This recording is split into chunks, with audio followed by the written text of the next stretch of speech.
Keith Marshall, Damascus citizen. Good evening, Mayor and Council.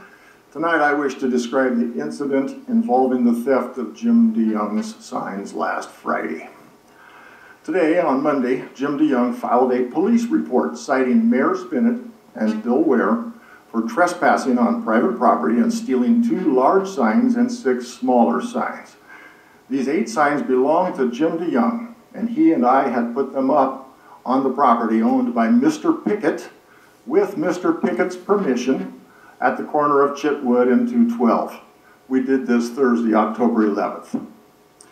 Less than 24 hours later, on Friday, Mr. Spinnett solicited the aid of Mr. Ware to remove Jim's signs.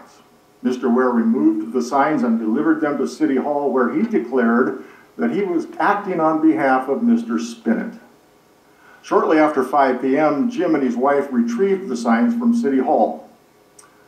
Then they observed Mr. Spinnett entering McDonald's. They went in and confronted him about his theft of their signs. He admitted that he had taken Jim's signs and accused him of putting them up on Mr. Pickett's property without permission, whom he said he had contacted. Jim responded that he and his wife had received Mr. Pickett's permission on October 4th. Then Mr. Spinnett said that the caretaker who mowed the grass had complained about all the signs. Mr. Spinnett insinuated that this was the reason for his actions. Immediately, Jim and his wife visited the caretaker a short distance away.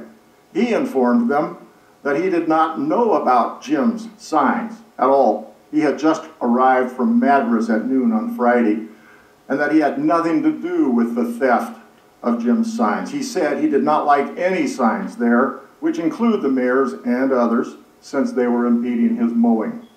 The next morning, Jim and I reinstalled the 8 signs in their original place.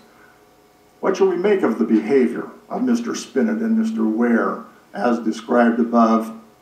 At least 3 critical issues are involved in this incident. 1, Mr. Ware, under instruction from Mr. Spinnett, trespassed on private property with the intent of stealing signs. That offended them. 2, they stole personal property valued at over $430, and 3, they brought the signs to City Hall. Note also that Mr. Spinnett's words seeking to justify his actions were wide of the truth. Mr. Spinnett could have pursued avenues to determine who owned the signs and whether permission was given to put them up, but he chose to act unilaterally by his own authority and therefore abuse another person's rights. I also suspect that he objected to the content of the speech in the signs. Thank you, Mr. Marshall.